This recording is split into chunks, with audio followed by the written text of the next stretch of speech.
Welcome to the History of Rome. Episode 39, The Young Julius Caesar Chronicles.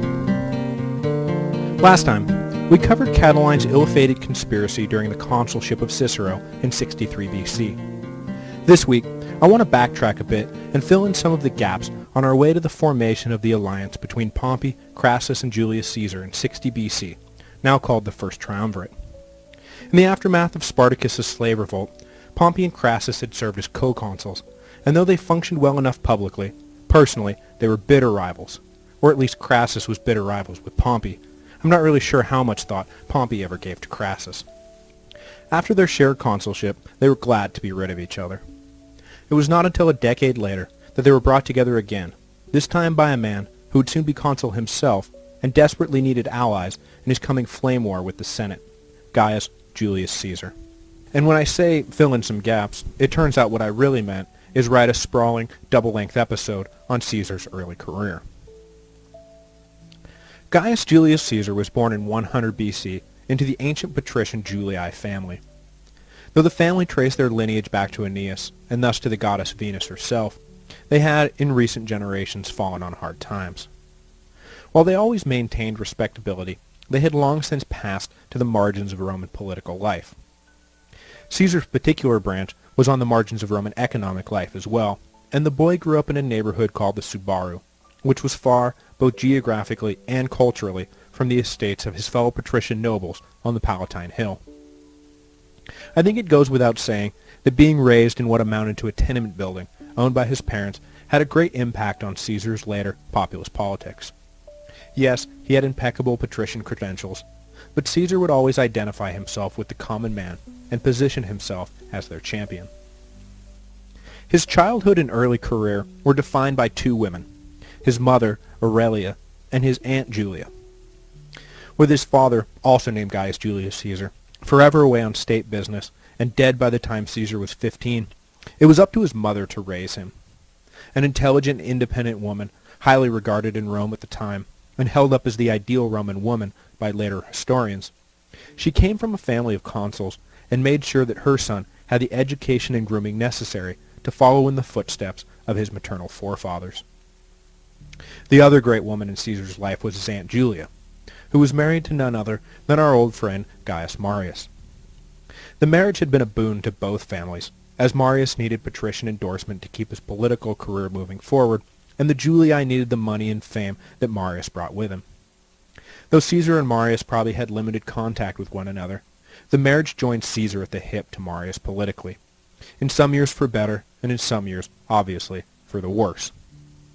It is a testament, though, to the esteem Julia was held in, that when Sulla returned to Rome, the wife of his worst enemy, and mother of the young man he had so recently defeated on the battlefield, was herself left off the proscription lists. Caesar's first step into public life was very nearly his last.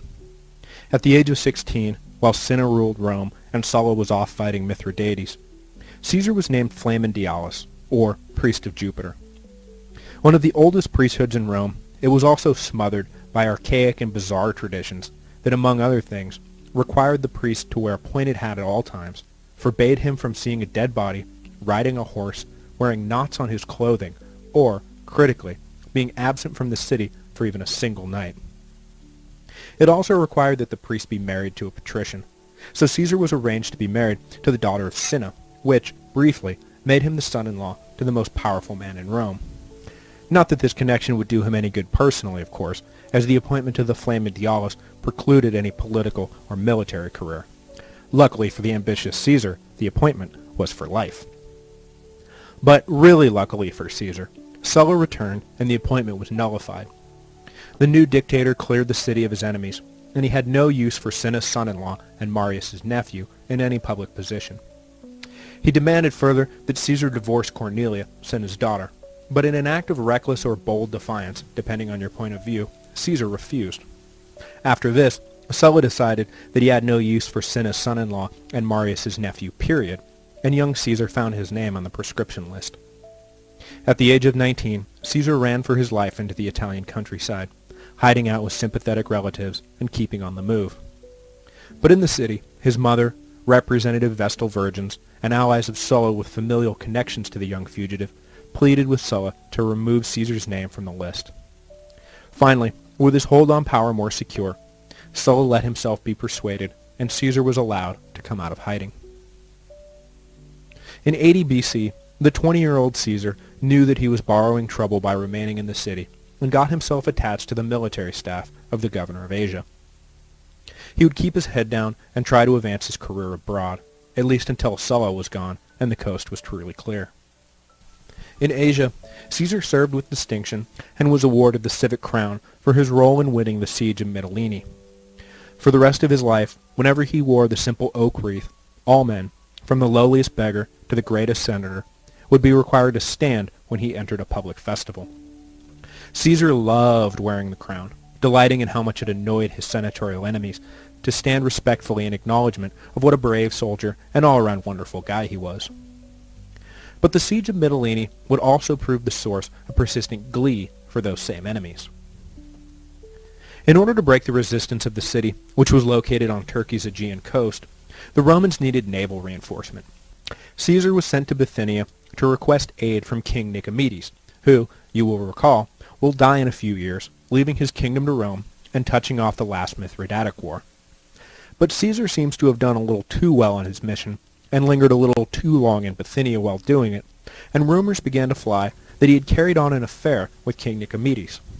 Caesar denied it all his life, but it did not stop his enemies from referring to him as the Queen of Bithynia, nor did it stop graffiti from later showing up on the walls of Rome that read, "Caesar conquered Gaul, but Nicomedes conquered Caesar."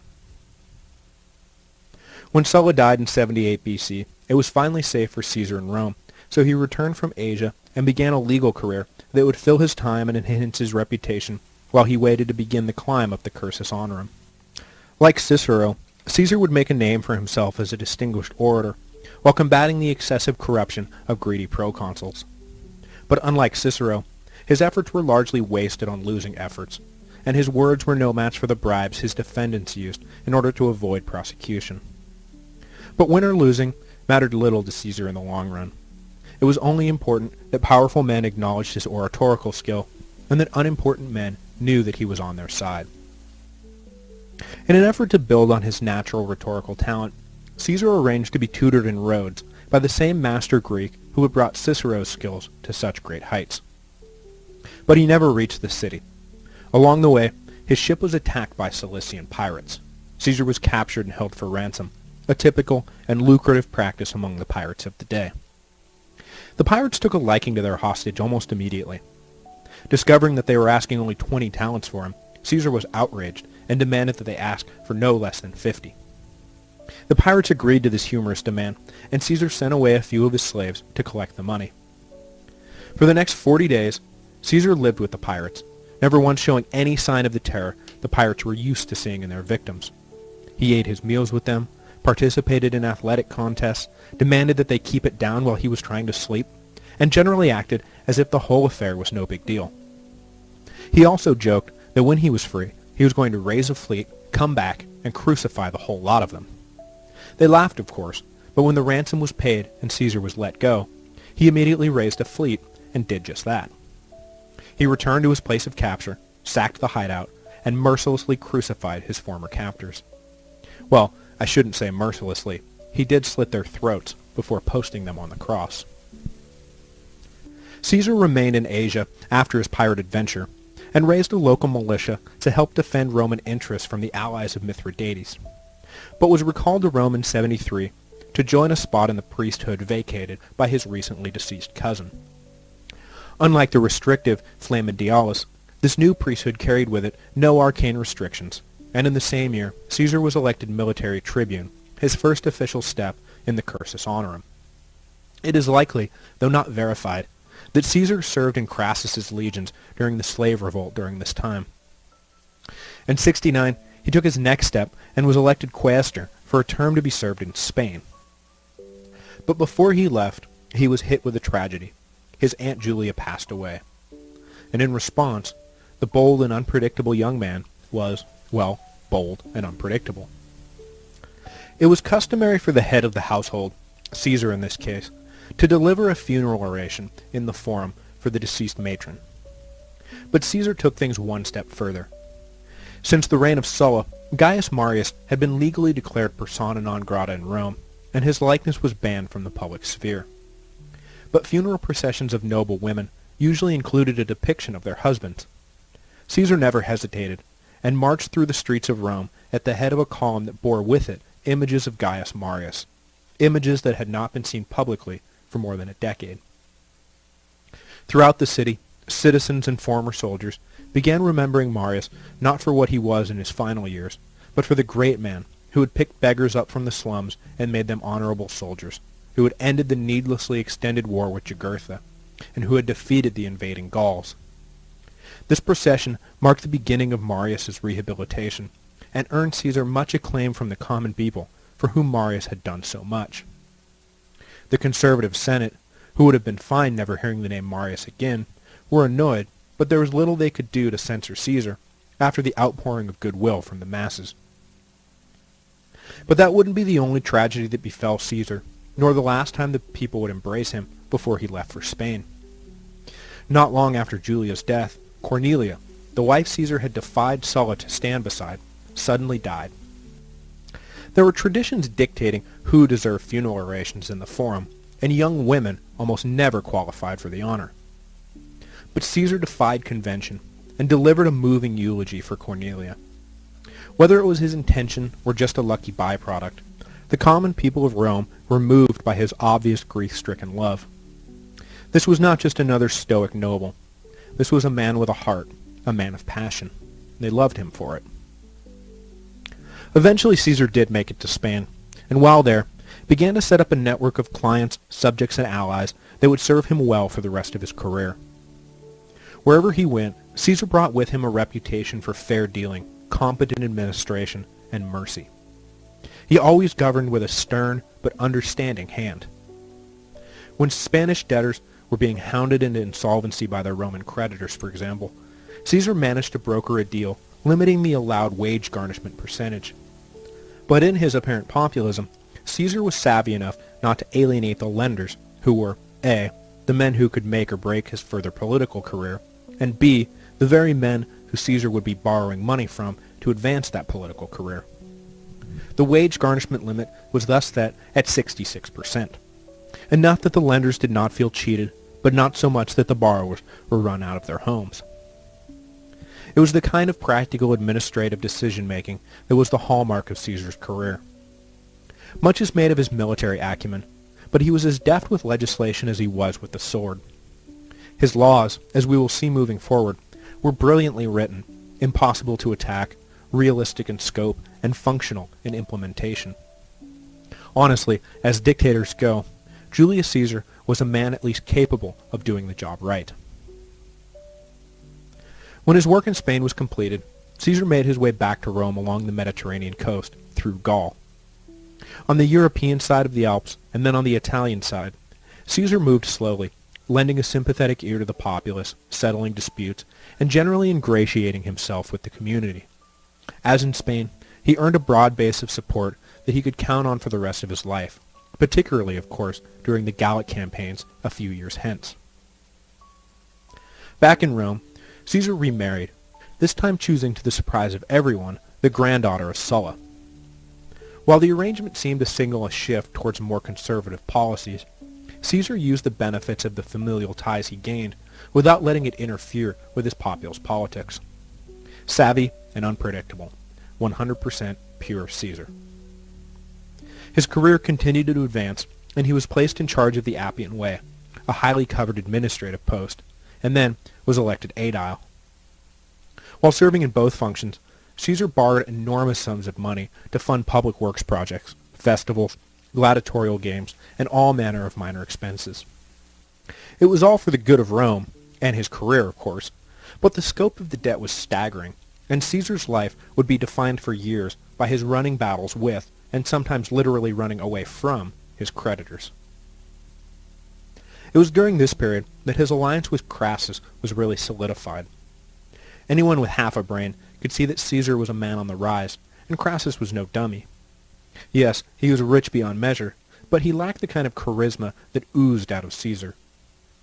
By patronizing the young noble, Crassus was making sure both that Caesar never became his enemy, and that some of the magic would rub off on old Scrooge McCrassus. And Caesar needed patronage. Numerous times, Crassus stepped in when Caesar's creditors were working themselves into a murderous frenzy, and pledged himself as security against default. This would generally quell the immediate uproar, leaving Caesar free to continue planting his seed money across the Roman Empire. He wasn't just investing in any old career. As he once said to a compatriot while passing through a tiny village in Gaul, he would rather be the first man there than second man in Rome. Power of the kind Caesar sought was expensive. But there was only so much Crassus could do to help. After his term as aedile, Caesar next needed a post that did not just push him further into the red. He needed to at least make some move towards the black. So in 63 BC, the same year as the Catiline conspiracy, he took the unprecedented step of running for Pontifex Maximus, the high priest of Rome. It was not only an important position politically, but came with it numerous opportunities to generate personal income. The thing was, normally the Pontifex Maximus was an elderly statesman near the end of his career. It was unheard of for a man so young to aspire to the office. But Caesar needed to do something bold quickly, or he would be consumed by his debt. Upon leaving for the forum on the day of his election, Caesar told his mother, "When I return, you will either find me high priest or in exile." Melodrama aside, the outcome was in little doubt.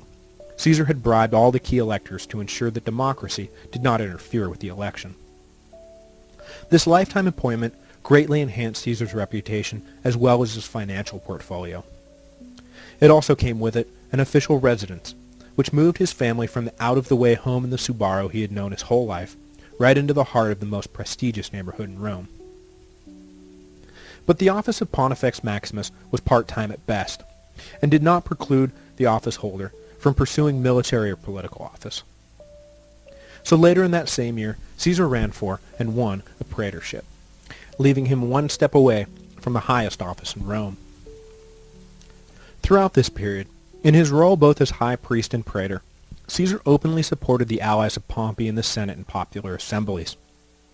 Pompey was wrapping up his eastern campaigns and sending home instructions that his conquests needed to be ratified and that his veterans would need land upon their return to Italy.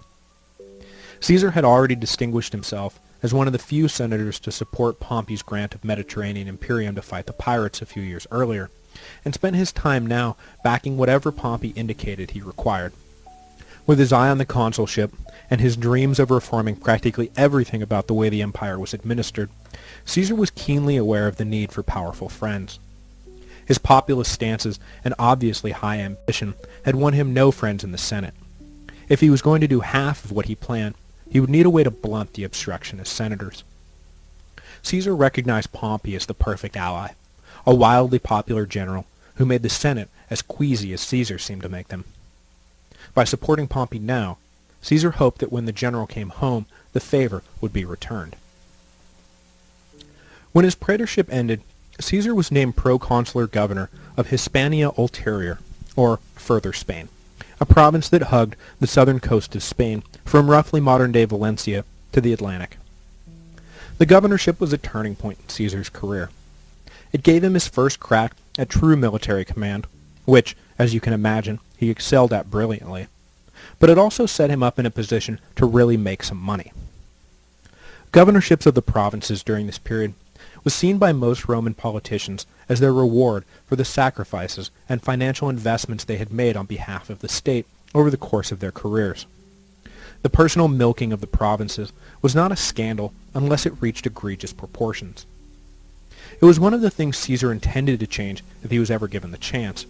Anyone who thought about it could see that the annual arrival of some new governor who planned to make himself rich on the backs of the provincials was not a sustainable practice. Eventually, the cow would be milked dry. But, while it was something Caesar intended to change, he had major debts to worry about. So upon arrival, he promptly picked a fight with the hill tribes in the west that had never been fully pacified and drove them off, seizing the lucrative silver mines they controlled at the same time. This meant more revenue for the state, massive amounts of cash for Caesar himself, and, bonus, territorial expansion for the empire, the thing that triumphs are made of. And upon completion of this little war in Spain, Caesar demanded just that. The Senate had no desire to grant Caesar his triumph, but there was no denying what he had accomplished. But Caesar further indicated that he intended to run for the consulship that year as well. The prospect of the wildly popular Caesar returning in triumph from Spain and immediately taking the reins of power petrified the Senate. But what could they do? Into this dilemma stepped Cato the Younger, leader of the conservative faction in the Senate, defender of Republican virtue, and implacable foe of Caesar, who proposed a way to at least hold off Caesar's consulship. In order to qualify for candidacy, a man had to be physically present in Rome. But if a returning general entered the city before his triumph, the honor was nullified and the great victory parade cancelled. As Caesar waited at Rome's gates, Cato did everything in his power to put the triumph off until after the deadline for candidate filing. Caesar asked for an exception to the rule, but the request was denied. Cato went so far as to filibuster all business on the final day of the senatorial session to prevent the triumph from being scheduled prior to the deadline. Cato left that evening feeling quite satisfied with himself. Surely vain Caesar would not pass up an opportunity for a triumph, which may only come around once in a lifetime, just to run for an office he was destined to win anyway. Imagine his shock when Caesar, bold and unpredictable Caesar, abandoned his opportunity for a triumph and entered the city. He would stand for election that year, an election he would win handily to serve as consul of Rome in 59 BC. Next week, we will delve into Caesar's eventful term in office, the reforms he tried to implement, and the reforms the Senate did everything in their power to block. But Caesar's support of Pompey did indeed pay off, and his long-standing relationship with Crassus was formalized in a secret pact to push forward the aims of all three men. The secret pact did not remain secret for long, though, for when Caesar stood before the popular assembly in order to bypass the opposition Senate, he was flanked by both Pompey and Crassus. It was instantly clear that the three most powerful men in Rome were working together, and as the masses cheered, the Senate cringed. How in the world could they stop this political juggernaut?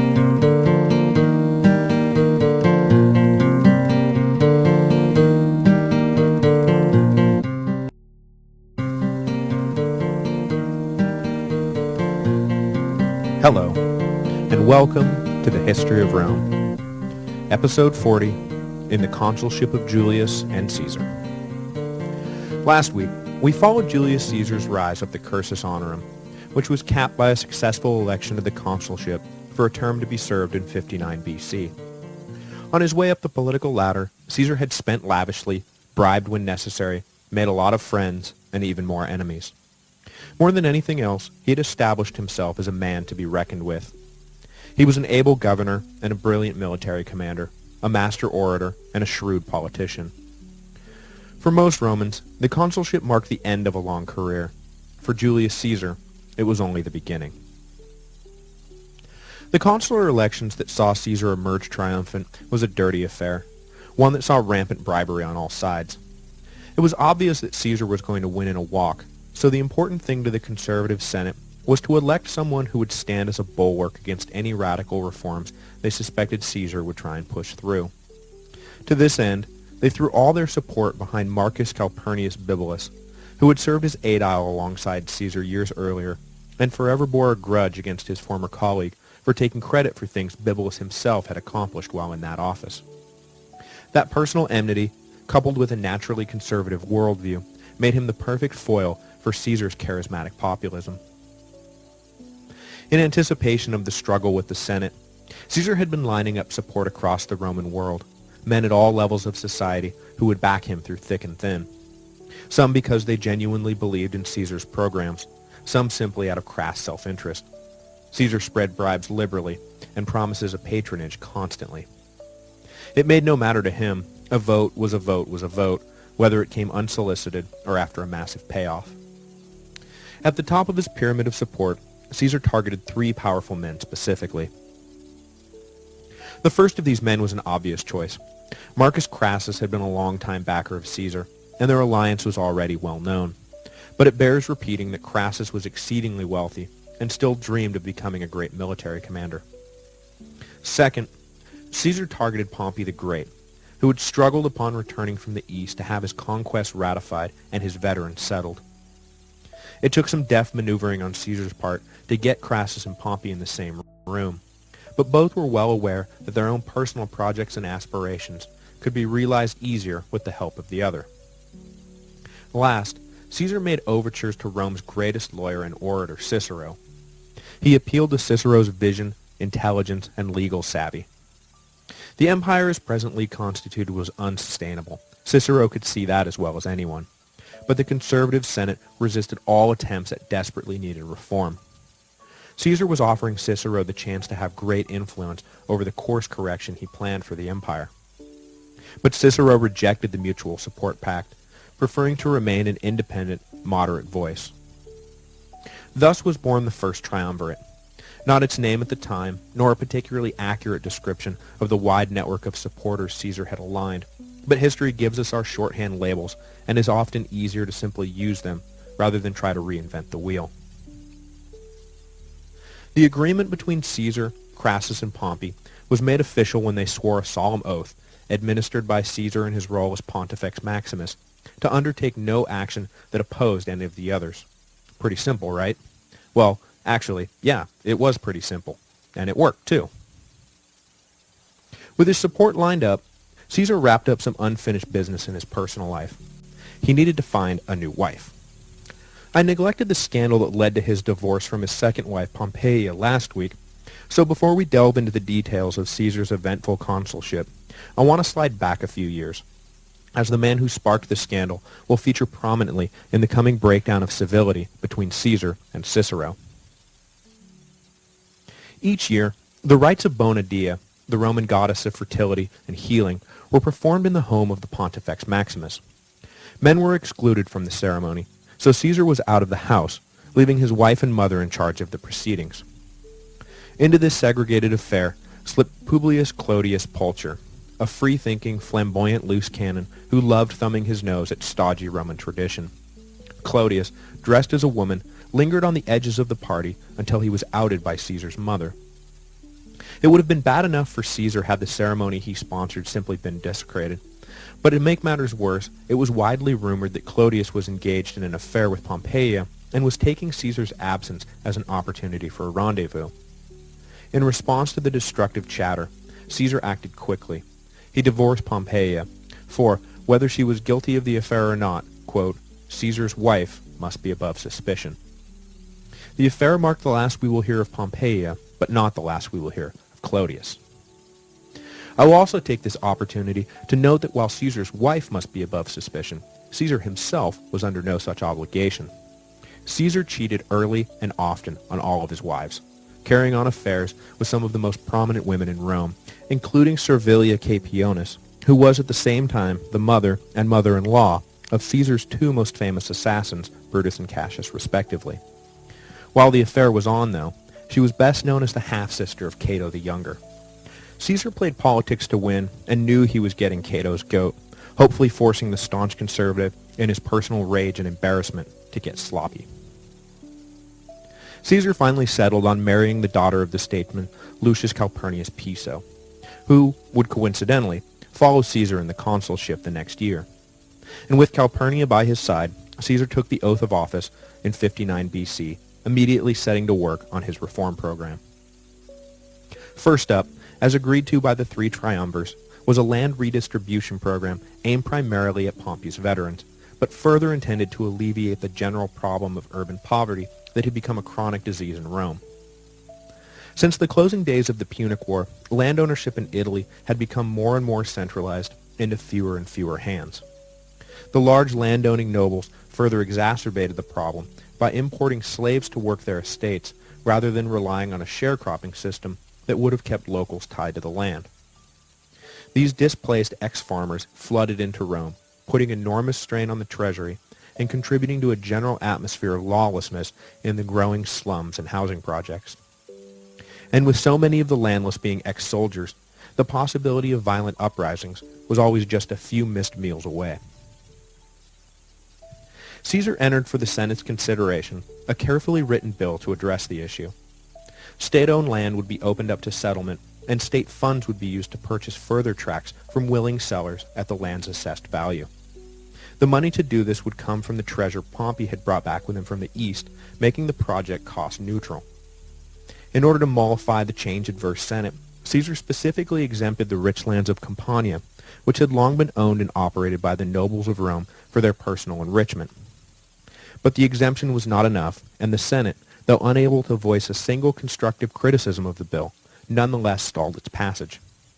If they let Caesar pass such a popular bill, his influence would skyrocket off the charts, and they simply could not allow that to happen.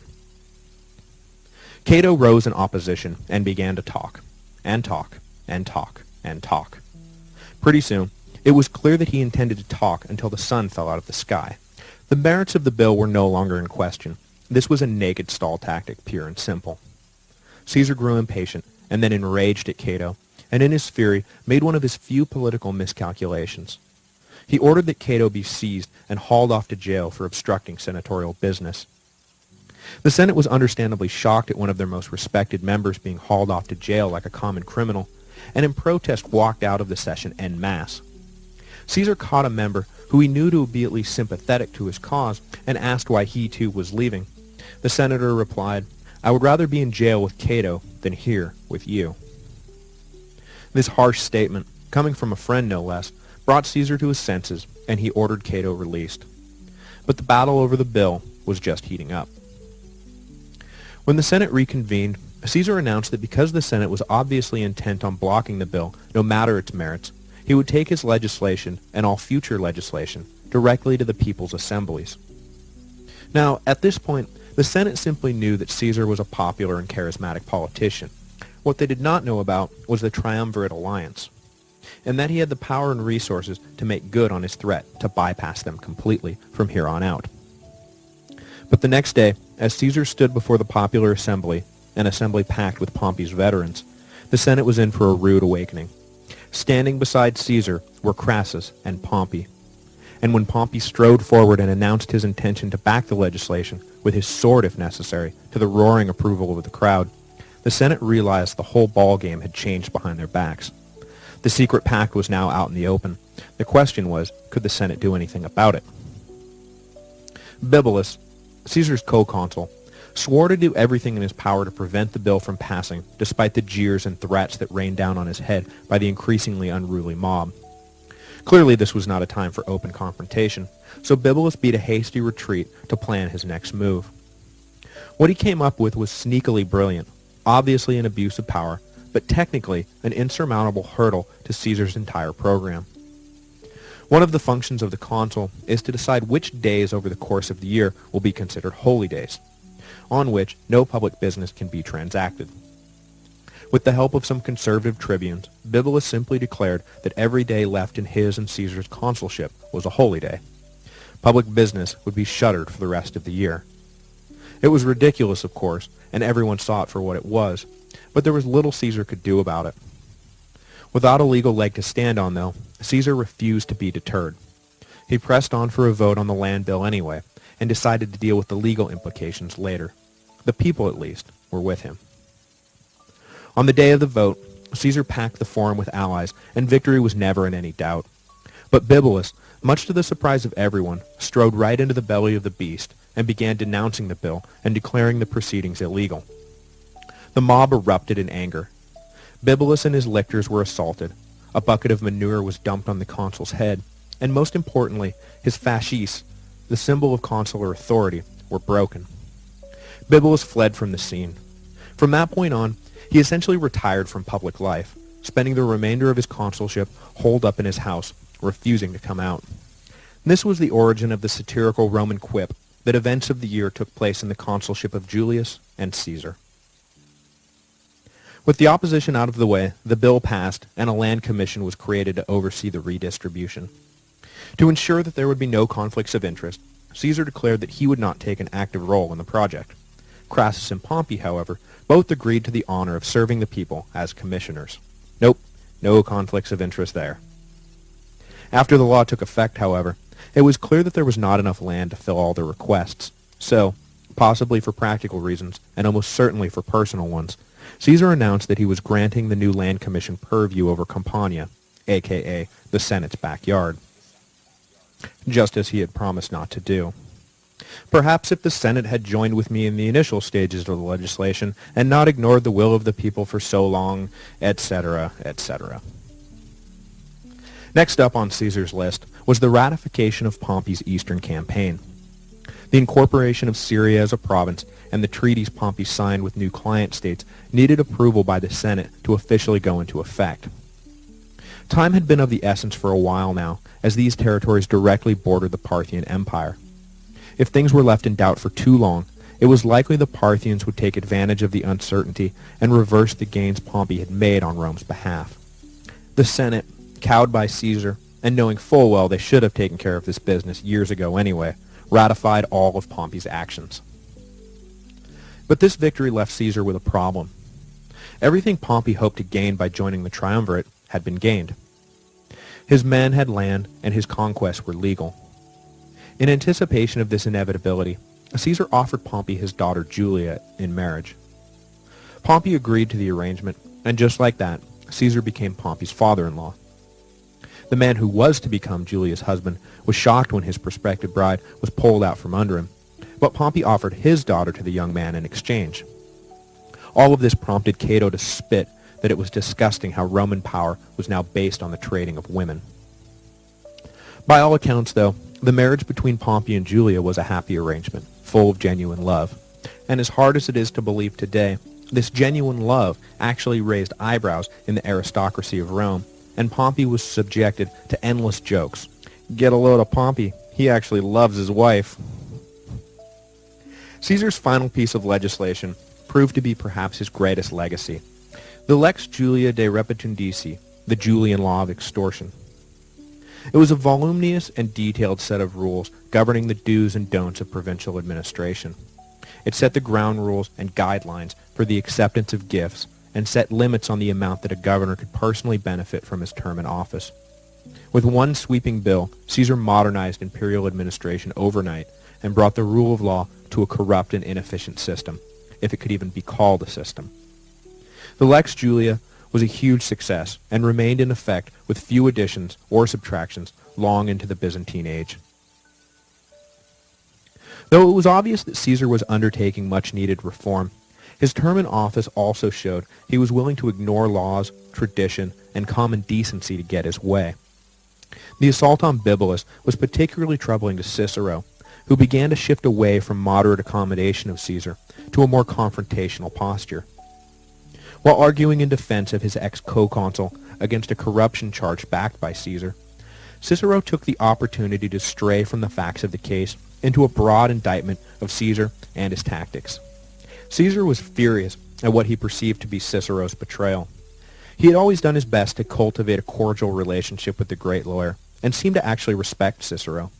Now, the master orator was suddenly turning his considerable skill against Caesar, and it was too much for him to let go. In retaliation, Caesar decided to cut loose Clodius, he of the Bona Dea scandal. Clodius was a rabid opponent of all things conservative, and bore a special hatred for the pompous and vain Cicero. But because of the enemies he had made over the years, the patrician Clodius found himself publicly blacklisted from pursuing high office. So he hatched a plan to throw away his patrician status, an unthinkable act, so he became tribune of the plebs. The fix was simple. He just needed to be formally adopted by a pleb. Thus, as lineage was patriarchal, he would immediately cease to be a patrician. But he couldn't find anyone willing to make his proposed adoption legal. After Cicero's scathing indictment, however, Caesar, as Pontifex Maximus and consul, decided to validate Clodius's adoption. The iconoclastic loose cannon was adopted by a pleb half his age, and immediately announced his candidacy for the tribunate. Once he had some power at his disposal, he planned to unleash the full brunt of it on Cicero and against anything else he deemed decadent and worthless. Caesar hoped to maintain some influence over Clodius, but it would soon become clear that having attained the tribunate, Clodius considered himself beholden to no one. With his consulship winding down, Caesar had two overarching concerns. First, he had to ensure that his reforms, now enacted, would not immediately be repealed, and second, he had to make sure that he was protected from personal prosecution. His enemies in the Senate were compiling a long list of charges that they would bring against him the minute he became a private citizen. If Caesar did not secure a nice long proconsulship, he was liable to be hauled into court and destroyed. Now, it would have been unthinkable for Caesar to receive no proconsulship at all, so the Senate laid the groundwork for his consular imperium to extend to the fields and pastures of Italy. It would have been an embarrassing assignment and would have denied Caesar access to both personal enrichment and military command. They intended for Caesar to command the streams of Italy for a year and then return to Rome a private citizen, whereupon they would crucify him, perhaps literally. Toward the first major concern, securing the continuation of his new laws, Caesar took two steps. First, he ensured that his new father-in-law would be elected consul the next year. Caesar could then rest assured knowing he would leave office with a staunch ally standing ready to veto any attempt to alter his laws. Second, and I really love this bit, he introduced a curse clause into the oath of the consulship. Upon taking office, incoming consuls would have to swear not to undo Caesar's work, because if they did, they would, well, be cursed. This was a very big deal to the superstitious Romans, and though I doubt it would work today, I would love to see stuff like this get written into bills and oaths of office today. By the way, you can't mess with my highway works project, because if you do, the gods will flood your district. That kind of thing. It may not work, but it sure would make the process a whole lot more fun. Towards the second major concern, protecting himself from prosecution, Caesar held true to form and simply ignored the Senate and their plans for him to serve a meaningless proconsulship. With the help of sympathetic, bribed, tribunes, and the tacit support of his fellow triumvirs, Caesar conspired to have the People's Assembly assign him a lucrative post that would keep him out of the clutches of his enemies and, most importantly for his wider ambitions, offer him the chance at some good old-fashioned military conquest. Today, everyone knows Caesar primarily as the great general he proved to be. But at this point in his career, as you may have noticed over the last 2 episodes, Caesar was known primarily as a lawyer and politician who had had some military success in Spain, and as a soldier had been brave, but nothing to write home about. He craved the opportunity to leave civilian life behind and throw himself into a great campaign on behalf of Rome. The question, then, was where best to geographically position himself in the empire to maximize the possibility of becoming engaged in military action. His choices were limited to the east, where he could possibly expand on Pompey's acquisitions, North Africa, where Egypt still stood ripe for the plucking, and the Gallic provinces in the north. North Africa was out because Egypt secured its continued independence by way of massive bribes, and they made sure Caesar's pockets were as lined as everyone else's. The Far East was out, as any future expansion would come at the expense of the Parthians. And as great as a commander as Caesar believed himself to be, there was not much upside in picking a fight with the heirs of the Persian Empire in the middle of the desert. Just ask Crassus. That left the Gallic provinces. Specifically, Caesar had his eye on Cisalpine Gaul, or, literally, Gaul on this side of the Alps. The region north of the Po Valley stood in perfect strategic position. To the northwest stood European Gaul, or, as the Romans sometimes called it, the land of the long-haired Gaul. To the north lay the warlike Germanic tribes, who were always stirring up trouble. And to the northeast lay the unconquered lands on the far side of the Danube River. Plus, by securing the proconsulship of Cisalpine Gaul, Caesar would control the legions closest to Rome itself, allowing him to keep an eye on his enemies in the Senate. When everything shook out, the People's Assembly granted Caesar the proconsulship of Cisalpine Gaul for a period of 5 years. The Senate was furious, but the Assembly's decree went through before they could stop it. Almost as an afterthought, but of monumental importance to Roman and world history, the People's Assembly also granted Caesar the province of Transalpine Gaul, or Gaul on the far side of the Alps. Thus situated, all he needed was an excuse. Almost as if on cue, Caesar got his excuse. The delicate balance of power between the Gallic and Germanic tribes began to break down, and a tribe of Gauls living alongside Lake Geneva decided that they had had enough of marauding Germans. They would pack up their entire civilization and move down out of the mountains.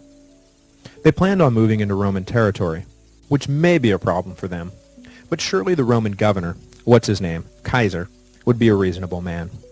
Surely he won't build a giant wall blocking our migration.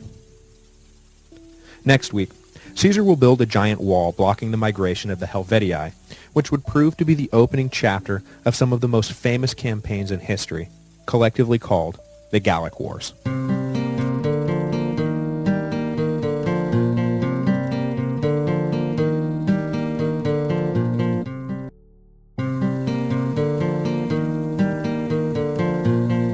Hello, and welcome to the History of Rome, Episode 41A, the Gallic Wars. At the end of last week, Caesar had succeeded in immunizing himself from prosecution by securing a proconsulship in Cisalpine Gaul for a period of 5 years. Over the course of his career, he had ignored tradition, law, morality, and good taste, and his enemies in the Senate were salivating at the opportunity to see him in court. Caesar was guilty as sin of the charges that would be brought against him as soon as he left public office, so for the sake of his career, and possibly his life, it was imperative that he never return to Rome as a private citizen. As we will see, it was this legal axe hanging over his head as much as anything else that led him to cross the Rubicon in that fateful year of 49 BC. But that was still a decade away. Now, in the year 58 BC, Caesar took over the governorship of Gaul, setting the stage for one of the most famous military campaigns in history. And not to take anything away from the skill and daring Caesar displayed while in Gaul, but the real reason the Gallic Wars are so famous is because Caesar wanted them to be famous. The thing that really shines through, more than his tactical ability or engineering accomplishments or strategic vision, was his brilliant flair for propaganda. Caesar was the unparalleled master of self-promotion. That his commentaries on the war in Gaul is still required reading for Latin language courses today speaks for itself. At the time Caesar took control of Cis and Transalpine Gaul, the land north of the Mediterranean basin was, from the Roman perspective, an uncivilized land populated by barbaric tribes. But civilized is a relative term, and though to Roman eyes the Gauls were, quote, uncivilized, this does not mean that they were mindless brutes. True, there was no centralized government, and the basic political unit was still the tribe. But there were towns, craftsmen, religion, money, ornamentation, literacy, and political intrigue. I think the proper analogy here is the European arrival in the New World. The native Indians were dismissed as primitive by the civilized Europeans, but I think anyone who takes even a cursory glance at the workings of, say, the Iroquois Confederacy would be hard-pressed to argue that there was not a sophisticated civilization at work prior to the arrival of Western settlers. The same is true of the Gauls. To the average clean-shaven Roman, the long-haired Gaul must have seemed like something out of a primordial nightmare, but I think that there was a lot less separating them than either side would have cared to admit. Independent Gaul encompassed what is today France, Belgium, the Netherlands, and parts of Switzerland. The Romans controlled the southernmost territory in the Mediterranean basin, but since their days of initial expansion during the Punic Wars, they had shown little interest in moving north and seemed content to simply control the land route to the rich province of Hispania. In the east, Gaul was understood to end at the Rhine River, across which lay Germania. The relationship between the Gauls, the Germans, and who's doing what on whose side of the Rhine will be of great importance not only to the unfolding Gallic Wars, but for the rest of Roman history, as the Rhine River will eventually stand as the official border of the Roman Empire. In 58 BC, the Helvetii, a Celtic tribe who lived around Lake Geneva, grew tired of dealing with the encroaching German tribes. They decided to pack up their entire civilization and move out of the mountains, intent on resettling in lowland Gaul. According to master of propaganda Caesar, the Helvetii numbered somewhere north of 350,000, with roughly 100,000 of those being able-bodied men. Their total number was probably more like 100 to 150,000, with 30 to 50,000 being able-bodied men. Not quite the vast horde Caesar makes them out to be, but still large enough to be a terrible menace to the tribes they would transplant when they arrived to build their new home. They moved down through a valley until they arrived at the border of Transalpine Gaul, which they hoped to pass through so as to avoid moving through Free Gaul, which was full of tribes who had no interest in the Helvetii migrating into their lands. At this point, they sent envoys to meet Caesar and request safe passage through Roman territory. Caesar agreed to consider the request and asked for the envoys to return at a later specified date to receive an answer. But Caesar had no intention of letting the Helvetii pass, and was simply stalling for time while he gathered his legions and built a huge fortified wall from one end of the narrow valley to the other.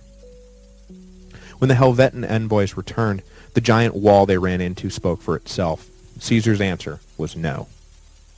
There is no doubt that from the very beginning of his governorship, Caesar was looking for any opportunity to exploit perceived belligerence as an excuse to invade Greater Gaul. The Helvetan migration was simply the first opportunity that presented itself, and Caesar wasn't going to pass up an excuse to pick a fight. For the record, there was probably a real concern that the Helvetii's migration would do serious damage to the balance of power in the region, and as governor of the neighboring province, Caesar had an interest in keeping the region stable. But you get the feeling that the Helvetii could have been looking for a place to plant a nice flower garden to brighten everyone's day, and Caesar still would have poked them in the eye with a stick. The Helvetii, though, were not looking for a place to plant a nice flower garden. They were warriors through and through, and reacted the way warriors react when someone pokes them in the eye with a stick. They attacked. But the Roman engineers had done their job with the fortifications, and the legionaries did their job with the fighting, and the Helvetii were easily repulsed. So the migrating Celts had no choice but to head north and pass through hostile Gallic territory. Caesar quickly returned to the Italian side of the Alps, picked up 3 legions he had in reserve, and raised 2 more from the local population. When the Helvetii spilled into Gaul, Caesar would be ready in case the call for aid arrived. Right on cue, an allied tribe ransacked by the incoming Helvetii sent a mission to beg the Romans for aid. They found Caesar more than willing to help his poor beleaguered allies drive off the nasty Helvetii. Were the allied tribes asking for his legions to march into their territory? Yes, yes, the missions replied. Intervention formally requested. Caesar had his legal cover. The Roman invasion of Gaul had begun. Caesar caught up with the Helvetii as they crossed what is today the Saône River, near the border between Switzerland and France. He waited while 3/4 of the Celts were across the river, and then, with only 25% left on the east bank, charged in and attacked, annihilating the far smaller group while their comrades watched on from the far bank. The Helvetans were incensed at this cowardly move. Their sense of honor demanded open conflict between 2 armies, with lots of opportunities for individual bravery. They did not understand an enemy that would intentionally launch a surprise attack against a much weaker force. They drew the conclusion that the Romans were afraid of facing the full Helvetan army. They should have drawn the conclusion that Caesar didn't care a whit about Celtic honor. He was just going to systematically destroy them. With the bulk of the Helvetans, though, now loose in Greater Gaul, Caesar knew he would not be able to simply pick around the edges for long. He followed the Helvetii into modern France, but in doing so, made a strategic decision that would come back to haunt him. In order to stay mobile during the invasion, Caesar decided to forego establishing a secure supply line back to Roman territory. Instead, he intended to live off the land, and off the supplies he demanded from his Gallic allies. This was a risky decision that very nearly ended the invasion before it really began. See, not all the Gallic tribes, not even the tribes technically allied with Rome, were super excited about a Roman army rampaging around their territory. Not only was it dangerous in the immediate sense that the legions would eat them out of house and home, but it was dangerous in the longer-term sense that Rome might get comfortable with the idea that free Gaul lived to serve them. So Caesar's requests for supplies got lost in the mail, or were mistranslated, or couldn't be met because we've had a bad harvest. We'll get you what we can on Thursday. Oh, no, we mean next Thursday. It didn't take long for Caesar to realize he was being jerked around, and that he was now deep in enemy territory without anything to eat. So he abandoned his pursuit of the Helvetii and made for Biberacte, a fortified allied town in modern Burgundy. The Helvetii got wind of the Roman plight and turned around, the hunted now becoming the hunter. The Romans barely won the race to Biberacte, with the Helvetii cavalry harassing their rear as they approached the town. There turned out to be no time to actually even enter the fort, as the Helvetii smelled blood in the water and pressed an immediate attack. Both sides secured their baggage trains, and on the 20th of June, launched themselves at each other.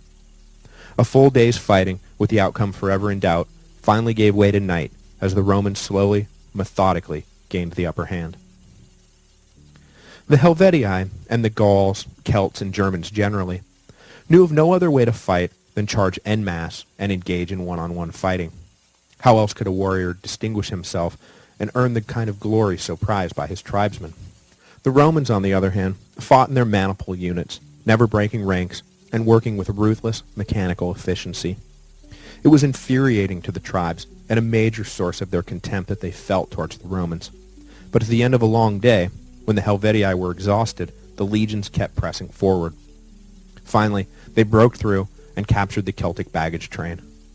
And when you have uprooted your entire civilization and packed it all into a baggage train, the capture of said train means that you have lost everything. The remains of the Helvetii, the women and children, the injured fighters, fled the field. Caesar's legions were so exhausted and had so many dead to bury that they were unable to take up pursuit for 3 days. But Caesar sent riders out to all the local tribes, threatening dire consequences for anyone who helped the Helvetii fugitives. When they were recovered, the legions set off after the survivors, quickly catching up with what was left of the great Celtic tribe. Those who had survived fell on their knees and begged for clemency. Caesar spared their lives, ordering them to return to Lake Geneva, where they were to remain, serving as a buffer between Roman territory and the forever encroaching Germanic tribes. With no recourse, the Helvetii agreed. Caesar's first major test as a general was a complete success. But he did not have long to bask in the glow of victory, because, speaking of encroaching German tribes, a German tribe was pouring across the Rhine, threatening to overrun the entire country. While Caesar was beating back the Helvetii, political struggles between native Gallic tribes had led one side to call on their cousins across the Rhine to help them out. They knocked on the door of Ariovistus, a great German leader who was more than happy to have an excuse to bring his 100,000-odd troops into Gaul. The tribe that had called him assumed Ariovistus would help them defeat their enemies and then leave. Ariovistus thought Gaul a nice place to rule, and he turned ruthlessly on nominal Gallic ally and nominal Gallic foe alike. This forced both sides of the internal Gallic struggle to turn to the Romans for aid. And this was a somewhat tricky situation for Caesar, as Ariovistus had already made diplomatic contact with Rome and, with Caesar's support no less, been declared a friend of the Romans. But that did not give the German king carte blanche, and Caesar was already considering Gaul his own personal backyard. He marched northeast towards the Rhine, where the Germans were camped. At this point, Caesar was just coming off an extremely hard-fought battle with the Helvetii, and was in no mood to take on a huge and fresh German army. So his intention was to convince Ariovistus to withdraw back across the Rhine, or at the very least, prevent any more Germans from coming into Gaul. Caesar sent envoys ahead asking for a meeting, but the German king would have none of it. So Caesar sent a note containing the provisions by which the Germans would be allowed to stay in Gaul. No more Germans could cross the river. Any Gallic hostages the Germans held must be returned, and they must agree to not make war on any native Gallic tribe. Ariovistus scoffed at these terms, and replied incredulously that it was rich for a Roman general to be making demands so far from his home. If Caesar wanted to force the issue, he was more than welcome to try. While this back and forth was taking place, ever more Germans were invading across the Rhine, and calls for help were coming down from the local Gauls. Caesar knew he had to put a stop to the invasion. His legions could certainly stand to be outnumbered in battle, but there was a practical limit to what they could match. So Caesar moved north through the dense forest west of the Rhine to close the spigot. Marching for days through trees so tightly packed the sun disappeared toward an enemy that was amongst the most feared in the ancient world, the legionnaires' nerves began to waver. With each passing day, stories passed through the ranks about the Germans took on a life of their own, until the average foot soldier was convinced that Caesar was marching them to face 15-foot-tall cannibals who breathed fire and used black magic to curse their enemies. Caesar nipped this brewing mutiny in the bud by convening a meeting of his centurions, the veteran soldiers who led the men day to day, in camp and in battle. He shamed them all publicly for doing nothing to stop the growing discord, and all but called them cowards for being frightened of a dark forest and some no-account brutes from across the river. The shaming worked, and the dissension in the ranks was quickly silenced. His army fully committed, Caesar closed the final miles between his legions and Ariovistus's massive German army. Upon arrival, Caesar built a fortified camp and was surprised to discover that suddenly the Germans were ready to talk. Ariovistus called for a meeting at a neutral site with numerous preconditions, not the least of which being that the two leaders could only be accompanied by cavalry, absolutely no infantry guards. In practice, this meant that Caesar would have with him none of his fellow countrymen, as his cavalry was exclusively made up of Gallic auxiliaries. But Caesar sidestepped this ploy by ordering members of his favorite legion, the 10th, to mount horses and accompany him. It was from this episode that the 10th, one of the most famous legions in Roman military history, earned the nickname that they would carry with them for the rest of their existence, the 10th Mounted Legion. The meeting with Ariovistus was as strange as it was unproductive. The German leader was agitated and belligerent, but refused to commit himself to battle, though he implied that if it did come to battle, that word had come from the Roman Senate that the German had their blessing to wipe Caesar and his legions off the face of the earth. Meanwhile, while the two leaders talked, the German cavalry hurled javelins and stones at the Roman guard. It was obvious that the Romans were being baited, but Caesar refused to bite. As he returned to camp, the one thing he could not figure out was why the Germans did not just attack. They outnumbered the Romans, were in better fighting shape, had better access to supplies, and a superior tactical position. It didn't make a lick of sense. Soon, though, spies in the German camp brought an explanation. The tribal priestesses, who determined through divination whether the gods favored battle or not, had been performing their rites day after day, but kept coming back with a negative answer. Ariovistus himself wanted nothing more than to attack, but he risked the wrath of his gods if he did. Caesar immediately acted on this crucial piece of intelligence and made ready for an immediate assault on the German camp. Once their blood was up, the Germans were sure to fight hard, but maybe their religious hesitation would cause them to flinch or withdraw at the outset. For the outnumbered legions, it was their best hope for total victory. The next day, Caesar launched his full-scale attack. Whether religious concerns played a role in the fighting is unknown, but the Germans certainly didn't act as if their gods didn't want them fighting. However, as with the Helvetii, a full day's hard battle, taking place first on open ground and then on the trampled bodies of the dead, finally began to break the Romans' way. One of the wings, led by Marcus Crassus's son Publius, began to drive the Romans back, finally snapping the enemy line. The Germans broke headline for the Rhine, abandoning imperial dreams in Gaul, and now hoping to simply make it home alive. The 15 miles back to the river was a running slaughter, with Caesar ordering that no prisoners be taken. Ariovistus, displaying great courage and honor, abandoned his wife and daughter to the Romans and escaped on a small raft back to Germania. He never crossed the Rhine again. In one summer, Caesar had destroyed 2 massive invading forces and was fast making a name for himself as one of the greatest generals in Roman history. Here he was, campaigning where no Roman legion had gone before, defeating the very barbarians who had haunted Roman nightmares from the days of the great sack of Rome 350 years earlier. Caesar, of course, took every opportunity to send home breathless reports from the front line about his extraordinary campaign, his own genius, and the courage of his men. And in the public imagination, Julius Caesar was fast growing into a larger-than-life figure, who would soon eclipse his jealous triumvirate colleagues, Pompey and Crassus. For about a nanosecond, native Gauls held Caesar in the same esteem his fellow Romans did. He had prevented first the marauding Helvetii, and then the fearsome Germans from ransacking their homeland. Think if Caesar had failed, why, they could have been made mere vassals of some invading foreign power.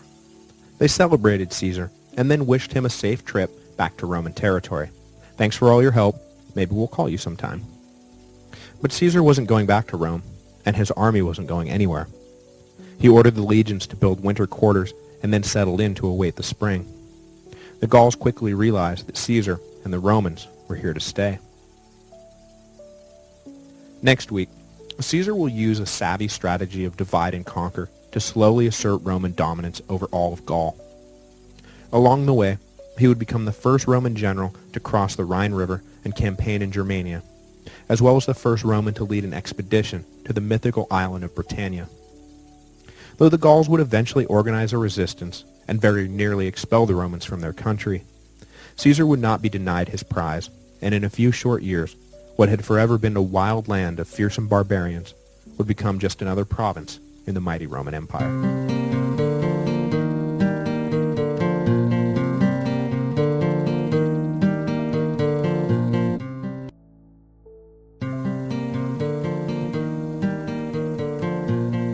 Hello, and welcome to the History of Rome, Episode 41B, the Gallic Wars. Caesar's first year in Gaul had been a great success for both the Romans and the local tribes. Two invading hordes, first the Helvetii and then the Germans, had been repulsed by the legions. Caesar was making a name for himself as a superb commander, and the balance of power among the Gallic tribes had not been upset. So as the winter of 58 BC neared, everyone was happy. But Caesar was not in Gaul simply to act as a bodyguard for independent tribes. He was in Gaul to conquer Gaul. To this end, he did not withdraw back to his provinces on the Italian side of the Alps as the Gauls assumed he would. Instead, he ordered his troops to build winter camps and dig in. These wooden forts dotting the countryside were a visible symbol of Caesar's true intentions. Suddenly, not everyone was so happy. But Caesar was a savvy general, and nothing if not a master politician.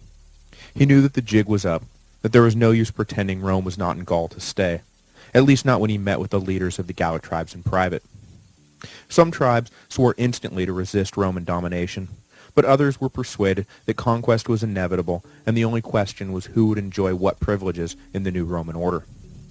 Caesar played rivals against each other, promising to settle ancient scores for one side or the other in exchange for support, intelligence, or troops. What Caesar managed to achieve in the tent prevented the Gauls from ever truly uniting in the field. When the spring of 57 BC came around, the Roman occupation was immediately challenged in the north by a confederation of Belgic tribes.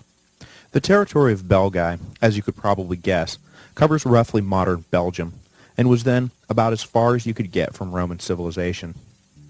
The tribes in southern Gaul were long accustomed to dealing with the Romans, but Italian traders rarely made their way this far north. So it is no great surprise that this would become the epicenter of initial resistance. But Caesar had been able to convince at least one of the Belgic tribes that support for Rome was in their best interest. When this tribe came under attack for their foreign allegiance, Caesar was quick to intervene, hoping to prove that friendship with Rome was not just a one-way street. Those who helped Rome would in turn be helped by Rome. Also, it was a lovely excuse to conquer Belgium. That Caesar had a Belgic ally was the good news. That he only had one Belgic ally was the bad news. He marched the legions north to support his new ally and prevent the Belgae from coalescing into a single force. But he arrived too late and saw to his dismay that a huge army was gathered. Skirmishes broke out, and a brief, bloody battle was fought to prevent a portion of the Belgae from circling around behind the Romans. Caesar, outnumbered and deep in enemy territory, had to think fast. Doubtful that he would be able to win a fight in the open, Caesar called for a play that had proved so effective at the end of the Third Samnite War. He ordered squads to fan out across the countryside and sack every settlement they came across. With all their warriors massed in one place, the civilian Belgae were helpless, and soon the whole territory was in flames. With little internal cohesion except a hatred of the Romans to bind them, the Belgic army quickly evaporated as tribes returned home to protect their property. Caesar was now free to march from tribe to tribe and pick them off one by one. Sometimes the locals resisted and were destroyed, but more often than not, they saw the handwriting on the wall and surrendered. One tribe in particular, though, the Nervii, neither surrendered nor were pushovers in the field. At one point, they managed to catch the Romans by surprise as they built a camp, and in the confusion nearly shattered the legions before Caesar could rally his troops and counterattack. But aside from this one near disaster, the conquest of the Belgae went off without a hitch, and Caesar entered the winter of 57 BC with nearly the whole of Gaul already under his thumb. Over that winter, with the Romans again building camps across the country, Caesar returned to Cisalpine Gaul to attend to his duties there. He was, after all, still the governor, and there was a backlog of high-importance action items that he had been neglecting. While on the Italian side of the Alps, Pompey and Crassus left Rome to join Caesar for a conference. The triumvirate was renewed, and it was agreed that Pompey and Crassus would again serve together as co-consuls for the year 55 BC. The three men also took the time to divvy up the Roman world between them. Caesar would have his proconsulship of Gaul extended for another 5 years, and upon completing their term in office, Pompey would be appointed proconsul of Hispania and allowed to govern in absentia, while Crassus would receive the governorship of Syria. This would be the last cooperative venture between the three triumvirs. Crassus would soon lay dead in Syria after a humiliating defeat at the hands of the Parthians, and the familial bond between Caesar and Pompey would soon be shattered by the death of Julia, Caesar's beloved daughter and Pompey's beloved wife. With their agreement in hand, each of the triumvirs went about their business. For Crassus and Pompey, this meant laying the groundwork for their consular campaign, and for Caesar, this meant consolidating his hold over Gaul. But despite his glowing reports to the Senate that Gaul was completely pacified, the reality was not so neat and tidy. This time, trouble came from the Veneti, a maritime tribe from Brittany, who decided to take their shot at avoiding Roman domination. Admittedly, they were in a unique position and had good reason to believe they could resist the Romans, but in the end, it was not enough, and they too fell under Caesar's sword. The Veneti's unique position was a mastery of the sea that the Romans could not match. Their forts were all built on narrow spits jutting out into the English Channel, nearly impossible to attack by land, and connected to endless supplies by sea. If Caesar hoped to put down this rebellion, he would have to build a navy. But as we've noted before, the Romans were never great sailors to begin with, even on the relatively calm waters of the Mediterranean. The choppy chaos of the English Channel would prove to be one of the most implacable foes Caesar would ever face, and on more than one occasion it threatened to end not just his campaign, but his life. After an entire summer of being given the runaround and losing ships that were no match for the sturdy oak constructions of the Veneti, Caesar finally hit upon the weakness of his enemies. The Veneti ships lacked oars, relying exclusively on sails for maneuverability. Near the end of the year, Caesar sent the whole of his navy, some 200 ships, to attack the main Veneti stronghold. The Veneti were unable to resist the opportunity to crush the Romans once and for all, and sailed out en masse to greet them. But the Romans were prepared, and eschewing their failed tactics of ramming and boarding, they instead used hooks to tear down the sails of the Veneti ships. This, coupled with a fortuitous absence of a strong wind, made the Veneti sitting ducks.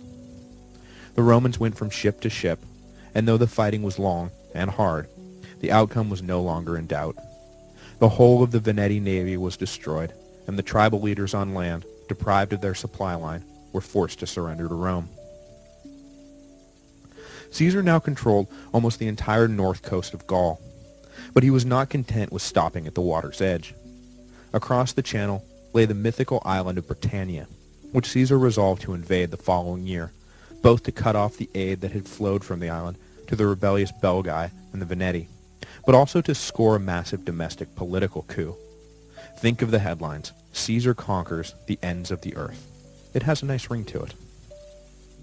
But before he could invade the ends of the earth, Caesar would be forced to engage in a less romantic, though arguably more important venture. And, as it would turn out, the Roman public was at least as impressed with Caesar for leading a Roman army into Germania as they were for his later invasion of Britain. In 55 BC, German tribes began crossing the Rhine River and running amok, often encouraged by the local Gauls, who hoped to stir up as much trouble for Rome as they could. Caesar was forced to put his British invasion on hold while he headed east to secure the border. What he immediately intuited was that the Germans would have no fear as long as they believed the Rhine was a magical barrier to Roman advancement. So Caesar decided to put lie to that particular myth.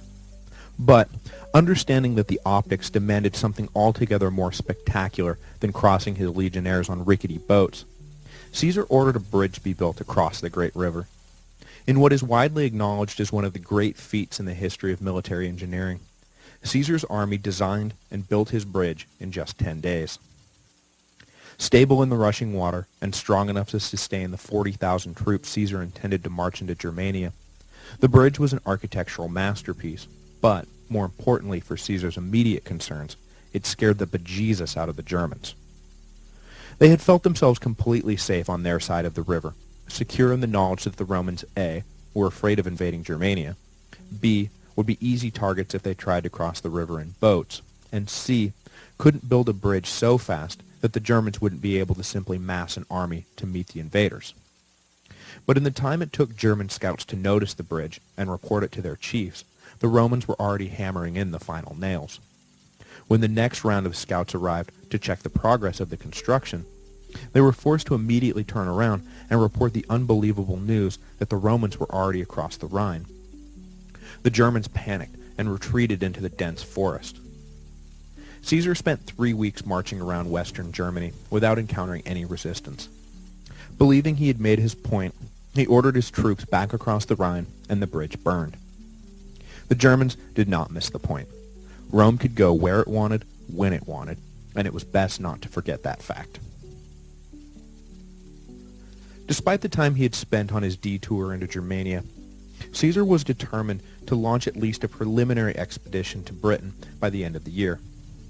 So, with the autumn winds howling and winter fast approaching, Caesar set out with 80 ships to find out how much resistance he could expect if he decided to launch a full invasion, or if a full invasion would even be necessary.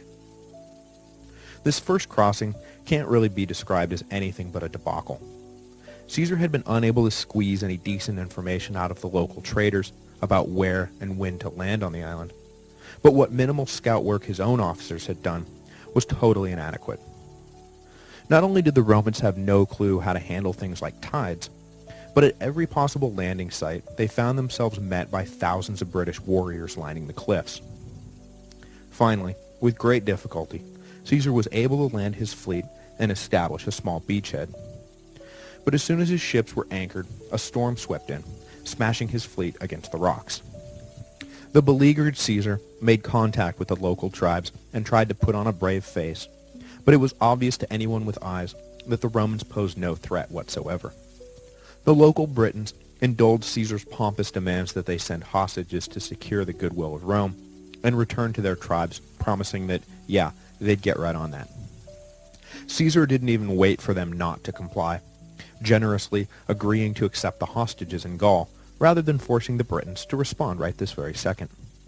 He patched up his fleet as fast as he could and sailed back to Gaul. Only 2 British tribes actually sent their promised hostages. The next spring, though, Caesar launched a far better planned invasion. The Romans never did get a handle on the tricky tides of the North Atlantic, but they were able to land without as much difficulty and establish a proper base. This time, Caesar arrived not with 80 ships, but 800 ships.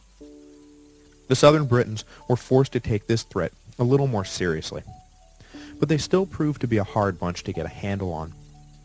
They all willingly agreed to submit to Rome, but took every opportunity to undermine the Roman presence and showed little stomach for the kind of real, actual submission the Romans were used to. The Britons seemed to be treating the Romans as little more than a temporary nuisance, shining on the invaders until they lost interest and went home. Caesar pressed inland and met with fiercer resistance, but primarily in the form of guerrilla attacks rather than open battle. Eventually, Caesar learned who was directing the resistance and put their stronghold to siege. Failing to land a counterpunch on the Roman camp and draw Caesar away, the resistance ended and the besieged tribe agreed to recognize a king of Caesar's choosing. Anxious to get back to Gaul, Caesar left the islands in the hands of local allies. It would be another 100 years before Rome returned to fully incorporate Britannia as a province. The expedition had resulted in little material gain, but in terms of publicity, the invasion was a huge success for Caesar personally. There was nothing, it seemed, that the charismatic general could not do. Caesar returned to Gaul and settled in for a long winter. His heart was heavy with grief, and his mind was racked by dread at news he had received while he was in Britain. His daughter Julia had died in childbirth. The death of his only child affected the passionate Caesar mightily, but he further struggled with the implications this had on his alliance with Pompey. With Crassus in Syria, Pompey stood alone as the dominant triumvir in Rome, and now had nothing to bind his interest to Caesar's. But the sullen general did not have long to dwell on his grief or his political future. In northeast Gaul, a full legion was tricked out of their winter quarters by supposedly friendly locals, lured into a trap, and slaughtered to a man. But this was not news that Caesar would learn until after he got word that another camp was under siege by the same group, whose ranks now swelled with warriors from all over the country who wanted nothing more than to kill Romans. The besieged camp was led by one of Caesar's ablest commanders, Quintus Cicero, brother of the great orator. Quintus had not fallen for the ruse that had lured out the slaughtered legion from their camp, and despite the satisfaction of seeing through the trick, he was now surrounded by a rebel Gallic army and unable to get word through the line that he was under attack. Finally, a slave agreed to slip through and make contact with Caesar in exchange for his freedom. Once alerted, Caesar immediately charged out into the winter snows to relieve the besieged legion and arrived just in time. The sight of Caesar's army scattered the rebels, and Cicero's legion was saved. Nearly every soldier trapped inside the liberated camp had been wounded in some fashion or another, and Caesar praised them all to the hilt, handing out awards and honors left and right. It was not lost on these men, nor on the men who had done the liberating, that Caesar seemed to genuinely care about the average soldiers under his command. Throughout the campaign, Caesar famously referred to his men not as soldier, but as comrade. These simple acts of familiarity and compassion helped breed in his troops the fanatical loyalty that would prove decisive in the coming civil war. These men were never Roman legionaries. They were Caesar's legionaries. When the spring of 53 BC came, Caesar had one thing on his mind: revenge. He brought the full weight of his army down on northeast Gaul and engaged in a genocidal campaign against the tribes that were behind the assault on Cicero's men, and, the Romans had later learned with horror, the murder of the tricked legion. Without remorse, Caesar slaughtered the men and sold the women and children into slavery. During this year in the field, Caesar also built a second bridge across the Rhine to halt aid and comfort that was coming in from Germania. He hoped to achieve not only a measure of revenge, but also signal that Gaul was no longer a free country, and that any attack on Rome would be met with the swiftest and most brutal repercussions. In this, he was not entirely successful, as the brutality of 53 BC proved to those Gauls who still had fight in them that they had better do something now, or they would all wind up like their annihilated cousins in the north. But in a larger sense, the campaign was effective. It galvanized the last of the independent-minded Gauls, and when Caesar defeated them the following summer, all formal resistance was wiped out with them. But on the cusp of this great victory, Caesar's political fortunes in Rome were quickly spinning out of control. He had offered his grandniece Octavia, the sister of the future Caesar Augustus, to Pompey in marriage in an attempt to resecure their alliance. But Pompey spurned the offer, and instead agreed to wed the daughter of one of Caesar's most hated enemies, a man named Quintus Metellus Scipio. This was not a good sign. On top of that, Marcus Crassus, long Caesar's benefactor, died fighting in a disastrous campaign in the east. The triumvirate was literally and figuratively dead. But there was no time to worry about domestic political concerns. In 52 BC, the last great battle of the Gallic Wars was set to be fought. Since he had arrived in Gaul 5 years earlier, Caesar had effectively used Gallic tribal rivalries to his advantage and avoided ever facing a united front. Now, though, with the noose finally closing around their necks, the Gauls joined forces under the banner of Vercingetorix, a Gallic king who would lead the last stand for his country's independence. I hope I'm not giving away the ending when I say that Vercingetorix would meet his end after being paraded through Rome in chains during Caesar's triumph. Cause of death? Unceremonious strangulation in a Roman jail cell. Prior to this ignoble end, however, he was the last best hope of the Gauls, and would cause as much grief to Caesar in one summer as the Roman general had experienced during his entire occupation of the country. In the dead of winter, the Gallic king launched his rebellion by embarking on a scorched earth campaign. The Romans had been living off the land since their arrival, allowing them greater mobility and freedom from worries about protecting a supply line.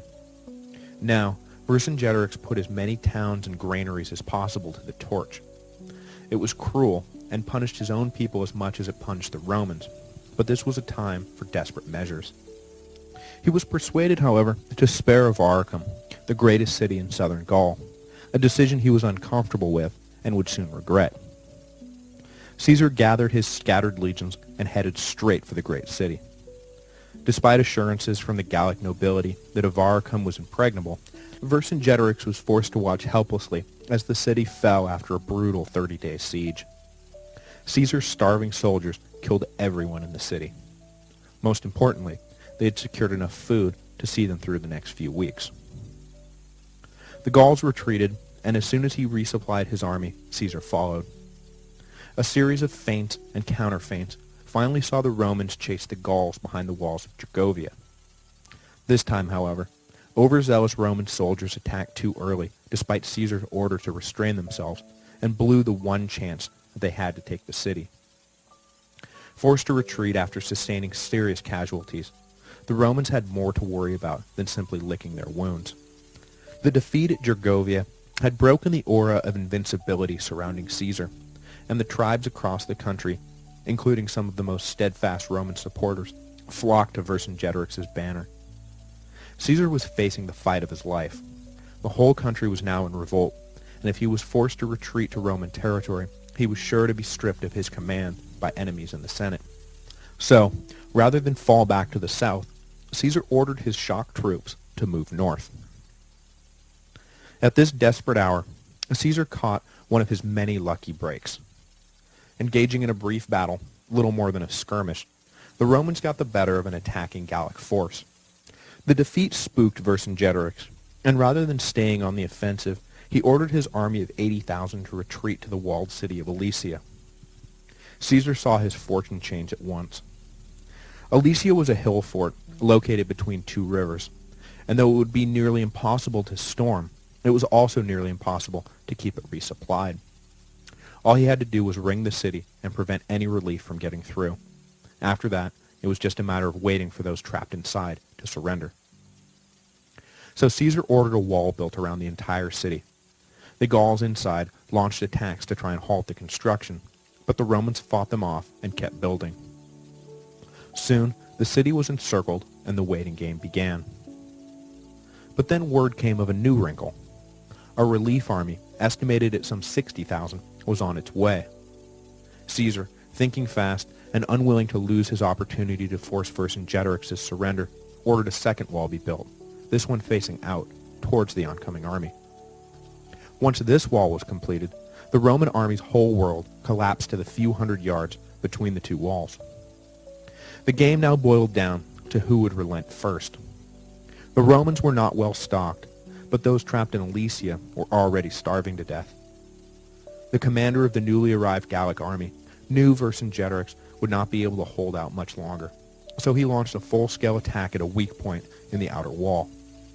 The legions massed to repel the assault, but slowly began to lose ground. Fearing that the day and the whole campaign might be slipping away, Caesar personally led his cavalry out from behind the walls and circled around behind the Gauls. Suddenly surrounded, the Gauls panicked and broke apart in disarray. Inside Alesia, Vercingetorix watched with resignation as his rebellion came to an end. There was no hope of lifting the siege now. The next day, the Gallic king rode out of the city on his horse and surrendered to Caesar, hoping to spare as many of his people as possible from future reprisals. The siege of Alesia, which ended in October of 52 BC, marked the end of organized resistance to Roman rule in Gaul. Caesar had achieved everything he had set out to do, conquering vast new territories for Rome, exploring lands heretofore unknown, and making himself an incredibly wealthy and famous man. He hoped that his victories would earn him safe passage back to Rome and freedom from prosecution once he arrived there, but I think we all know that this was never meant to be. Next week, we will bring the rest of the players in this greatest of Roman dramas up to that fateful year of 49 BC. While Caesar was in Gaul, Crassus had started a war with, and then been destroyed by, the Parthians. Pompey had slowly moved into the senatorial camp after his consulship ended. Cicero had been banished and then unbanished from the city, while Cato had been forced to take an unwanted command in Cyprus by Clodius, whose free grain program excited the masses, distressed the Senate, and eventually led to the populist Hellraiser's murder, a murder that would spark riots as rival gangs took to the streets to battle one another for control of the city. Rome was quickly descending into violent anarchy, and when the great General Caesar finally arrived and put the city under his thumb, many welcomed him not with fear, but with relief, never realizing that the stability Caesar promised came at the price of their freedom.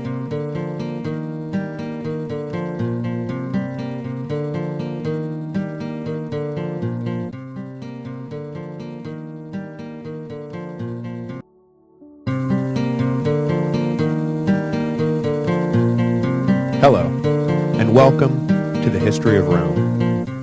Episode 42, Meanwhile, Back in Rome. After completing his conquest of Gaul, Julius Caesar entered into a sort of holding pattern.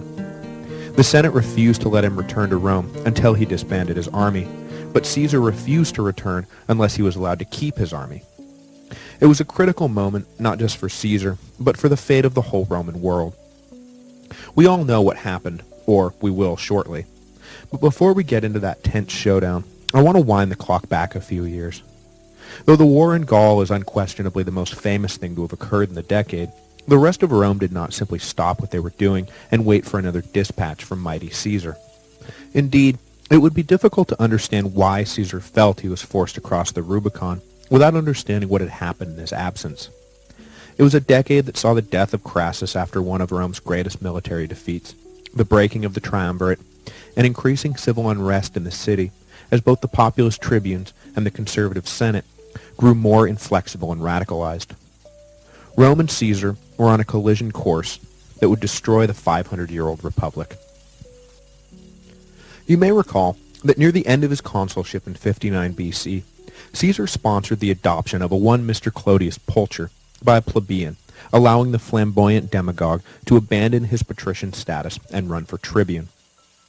This was in retaliation for the sharp attacks Cicero had publicly leveled against Caesar, as Clodius was one of the great orator's most bitter enemies. The whole adoption was completely illegal for a laundry list of reasons, but you may have noticed that the rule of law did not count for much in Rome these days. Once Clodius was in a position of authority, the deal was that he would go after Cicero full bore and make him realize that messing with Caesar was very bad for his health. But, of course, once he was off his leash, there was little stopping Clodius from making everyone realize that messing with Clodius was bad for everyone's health. Immediately upon attaining the tribunate, Clodius passed a law making exile the punishment for killing a Roman citizen without trial. There was absolutely no doubt who the intended target of the law was, as this was exactly what Cicero had done when putting down the Catiline conspiracy. Once the law was passed, Clodius and the growing gang of thugs whom he surrounded himself with drummed up popular support for the banishment of Cicero from Rome. At first, Cicero could scarcely believe that the gambit would work, and turned to his friends in the Senate for support, and specifically to Pompey, to put a stop to the craziness. But the word had gone out that the triumvirate supported Clodius's vendetta against Cicero. Though neither Caesar nor Pompey necessarily supported banishing Cicero, they felt compelled to follow through on what they had set in motion. When Pompey refused to speak on Cicero's behalf, the craziness became reality. In 58 BC, no doubt still reeling in disbelief, Cicero packed up and sailed for Macedonia, unsure if he would ever see Rome again. It was, by his own admission, the lowest moment of his life, and he confessed that during his exile, suicide crossed his mind on more than one occasion. With Cicero out of the way, Clodius next set his sights on Cato. The triumvirate had far fewer misgivings about getting rid of the moralizing teetotaler, and embraced Clodius's scheme to remove the powerful senator from Rome. Clodius, who obviously saw politics through a highly personal lens, hatched a plot to take care of two enemies at once. When he was a young man, Clodius, like Caesar, had been taken hostage by Cilician pirates. The young patrician had demanded that the king of nearby Cyprus pay the ransom, but the king had refused to come to the aid of this demanding young nobody, earning the lifelong enmity of Clodius, who now, suddenly, was somebody. So now, after years of nursing a grudge, Clodius had his revenge. He passed a law stripping Cyprus of its client kingdom status and annexing it officially into the empire. He then nominated Cato as the perfect candidate to govern the new territory, what with his well-known administrative skills and reputation for honesty, etc., etc. Cato was flummoxed. He couldn't say no to the appointment, but did not want to leave the city at this critical hour. It was clear that Rome was being taken over by lawless thugs, who would destroy all that was good and pure about Rome if they were not checked. But like Cicero before him, he could find no one who would help him avoid this de facto banishment. So Cato left Rome, the king of Cyprus was deposed, and Clodius patted himself on the back. This was almost too easy.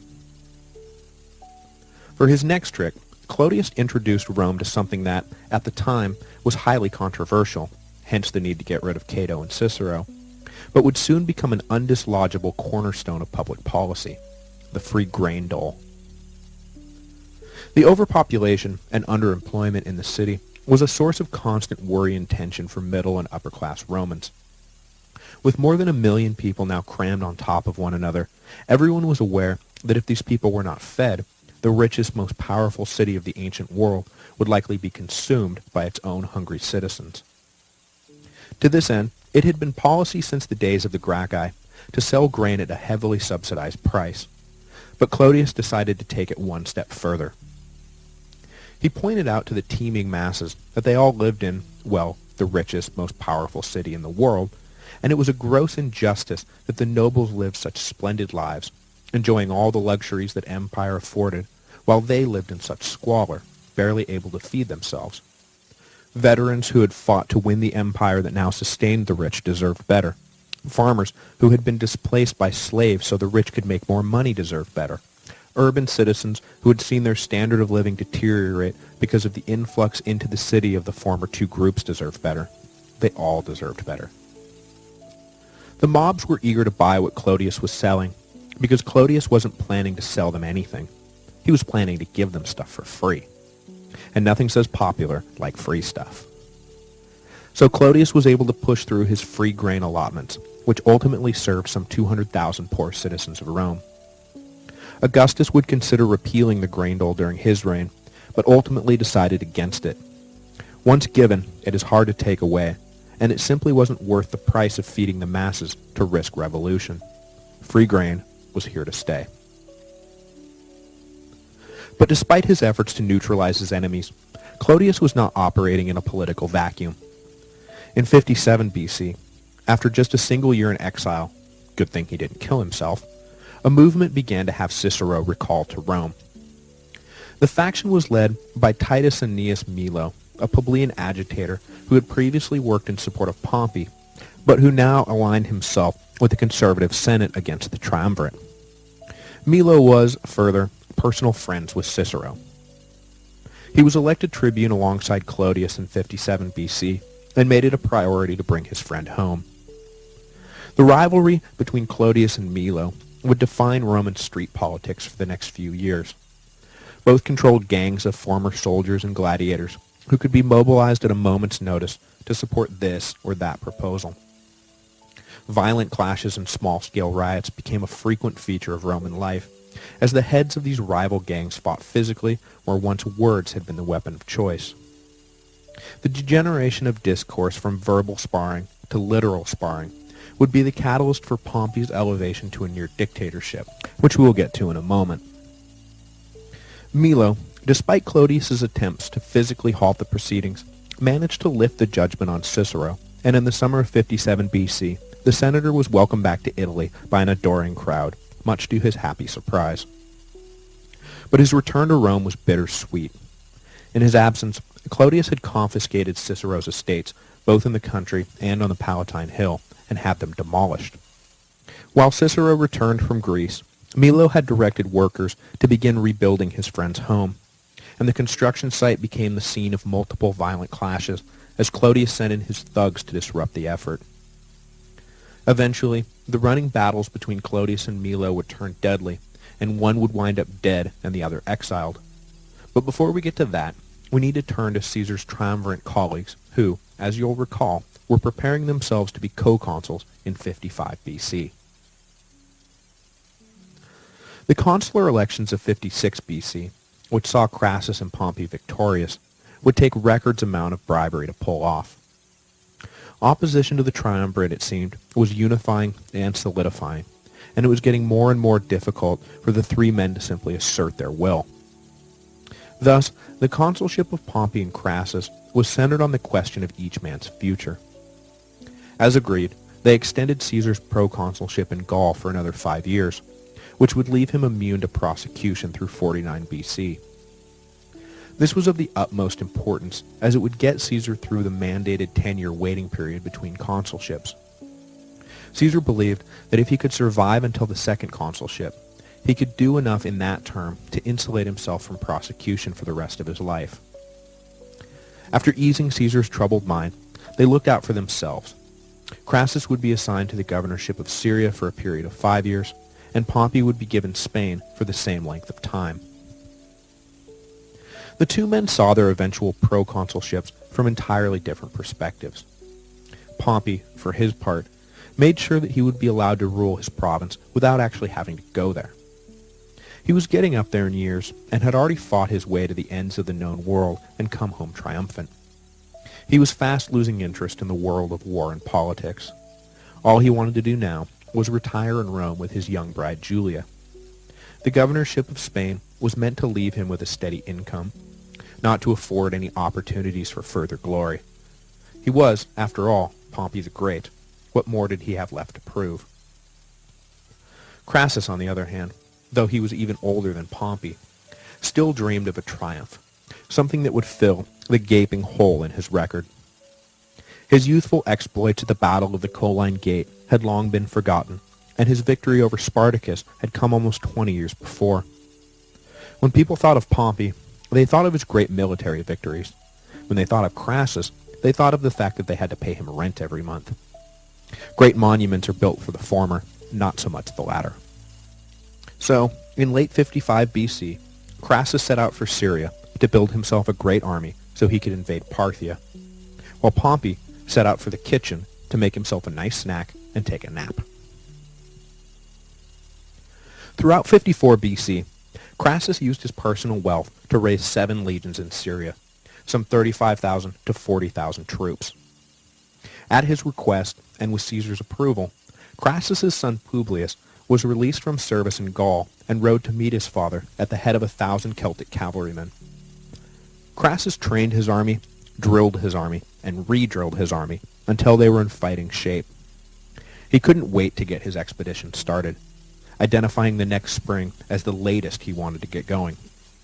But Crassus's impatience would prove to be his undoing and lead him to make a disastrous strategic decision right at the outset. The buffer state Armenia, which Pompey had secured peaceful relationships with the decade before, agreed to help Crassus in his quest to peel off territory from the Parthians. The Armenian king pledged 50,000 troops. The only stipulation was that Crassus had to come north and invade Parthia via Armenia. Basically, the king wanted Crassus to swing through and pick up the Armenian army on his way to the front. But Crassus refused to delay, and after crossing the Euphrates River and finding himself welcomed by the Hellenized natives, decided he was better off making immediately for bigger fish, rather than going back to get the Armenians. But the natives Crassus initially encountered were not so much friendly as they were treacherous. A local chieftain told Crassus that the Parthians were scattered and afraid of the invading Romans. But the chieftain was a Parthian plant, and when he agreed to show Crassus the best route to the great Parthian cities, it was not hard to imagine what happened next.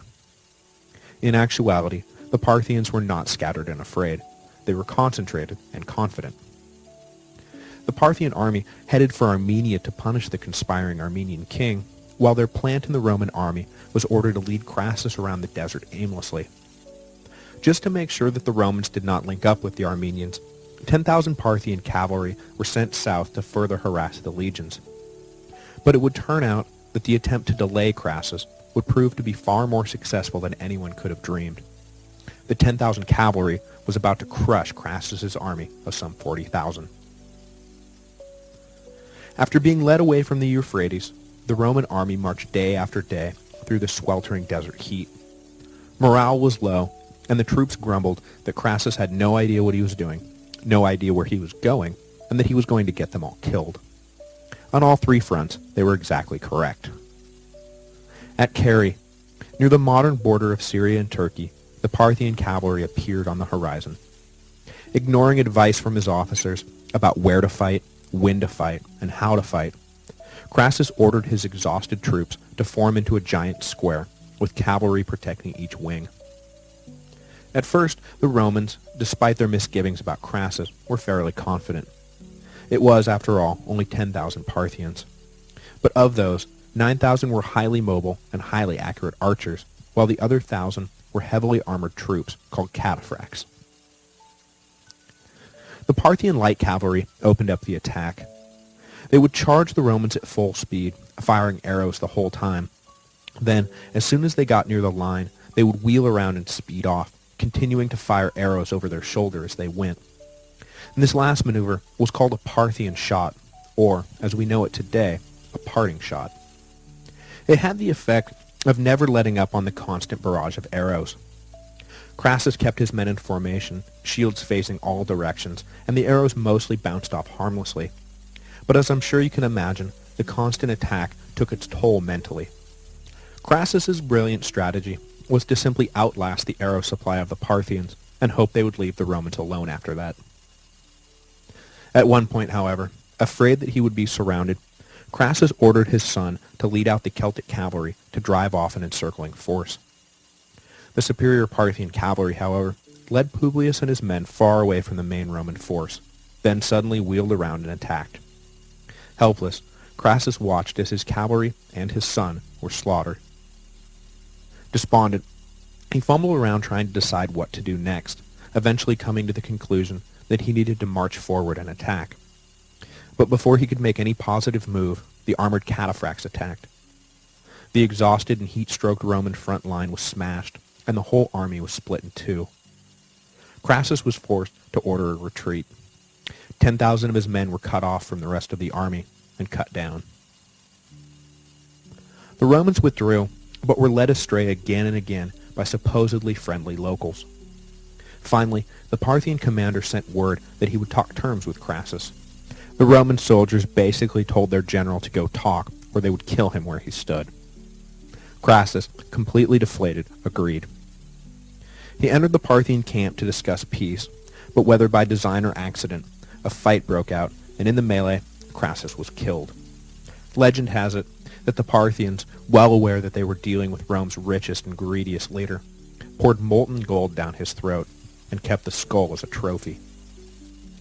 The legions, meanwhile, discovered that they had been led into a swamp, and, getting word that their leader had been murdered, tried to escape, but the flight was a disaster. Between the battle at Carrhae and the retreats, Rome lost some 20,000 troops, with another 10,000 taken prisoner. Of the 40,000 who had marched out just weeks before, only 10,000 limped back to Syria under the command of Gaius Cassius. Yeah, that Cassius. It was the worst Roman defeat since the disaster at Cannae during the Second Punic War. And more embarrassing than the loss itself was the capture of numerous legionary eagle standards. It was a source of almost immeasurable shame for the legionary symbols to fall into the hands of the enemy. Caesar Augustus spent a great deal of diplomatic time and energy trying to recover the captured eagles from the Parthians, and when he finally got them back, the reaction in Rome was the same as if he had actually won a great battle. The defeat at Carrhae also firmly solidified in the minds of most Romans that it was folly to try and expand further east. Many had opposed Crassus's mission to begin with, and took the loss as proof that Rome ought to stick near the Mediterranean. Mark Antony's later disastrous misadventures in the region would further drive home the point that sound policy was living in peaceful coexistence with whatever empire controlled the mountains and deserts of the east. It was not until the Emperor Trajan, some 150 years later, that Rome would again risk war in the east. And even then, Trajan's successor Hadrian basically abandoned all the territory Trajan had won, deeming it far too expensive to try and hold. Rome was, and would remain, a Mediterranean empire. I will also mention in passing that to the Romans at the time, the doomed campaign in the east was defined not by the death of Marcus Crassus, but by the death of his son Publius. The young man, too young to even begin his path on the cursus honorum, had already proved himself to be a great leader while serving in the Gallic Wars, and many Romans felt that the early death of this popular and charismatic leader was one of the great tragedies of the day. It is intriguing to wonder what role a formidable Publius Crassus would have played in the coming civil wars. But for Caesar, the death of Marcus was still by far the greater tragedy. It had the effect of officially ending the First Triumvirate. With Julius' death in 54 BC, the ties that bound Caesar and Pompey were already strained. Crassus's death officially ended the partnership. Caesar, as I mentioned before, attempted to salvage the relationship by offering Pompey his niece Octavia, but Pompey decided to marry Publius Crassus's young widow, who just so happened to be the daughter of one of Caesar's greatest enemies, Quintus Metellus Scipio. Yes, the triumvirate was broken. Beyond this breach, Rome in general began to turn on Caesar. In December of 53 BC, a chance passing in the streets of Clodius and Milo led to a fight breaking out among their entourages. In the scuffle, Clodius was killed. This not only deprived Caesar of a key ally in the city, but it also sparked a wave of riots. In a display of shocking lawlessness, the supporters of Clodius actually seized control of the Senate House and used it as a funeral pyre for their dead leader, burning the entire structure to the ground.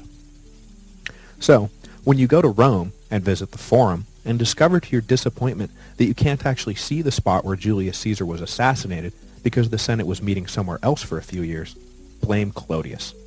Well, at least his supporters. Boo, Clodius' supporters. Boo. The riots led the Senate to reach out to Pompey. A strong hand was needed before things spun out of control.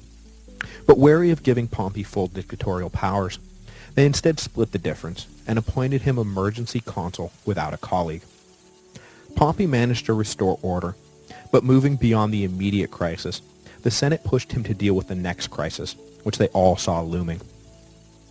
Caesar had just emerged completely victorious in the Gallic Wars and was sitting in Gaul with 50,000 battle-hardened veterans. The Senate was itching to strip Caesar of his command and punish him for all the terrible things he had done, real or imagined. But obviously, Caesar wasn't just going to roll over, so a tense showdown began, with both sides refusing to blink. Pompey pushed the envelope first, by passing a law allowing for retroactive prosecution for bribery, putting the Senate on firm legal footing to go after Caesar when he returned to Rome. Next, the Senate demanded that Caesar stand down his legions, now that, by his own admission, the war in Gaul was won. Caesar countered this by saying that was fine as long as he was allowed to stand for consular election in absentia. Pompey responded by answering that no, he would not be granted any such concession, and further, he would not be allowed to stand for election at all unless his army was disbanded. Caesar said that was fine. He would give up his army as soon as Pompey gave up his. But as Pompey's army was slowly but surely transforming into the army of the Republic, the Senate refused to let Pompey agree to these terms. They demanded Caesar disband his army, or he would be declared an enemy of the state. Here, then, was the final break. Despite the best efforts of Cicero and the other moderates, the two sides had dug themselves in too deep. There was no way Caesar was coming back to Rome without the protection of either his army or the imperium that came with the consulship, and the Senate was not going to let him have either of those things. Over the winter of 50 BC, Caesar considered his options. The personal feud between himself and the Senate had now grown into a full-blown constitutional crisis, and there was no way of knowing what the outcome of any given decision he made would be. Should he try to broker a deal through Cicero, recognize that he was outnumbered and capitulate, or should he just go all in and march back to Rome with his army?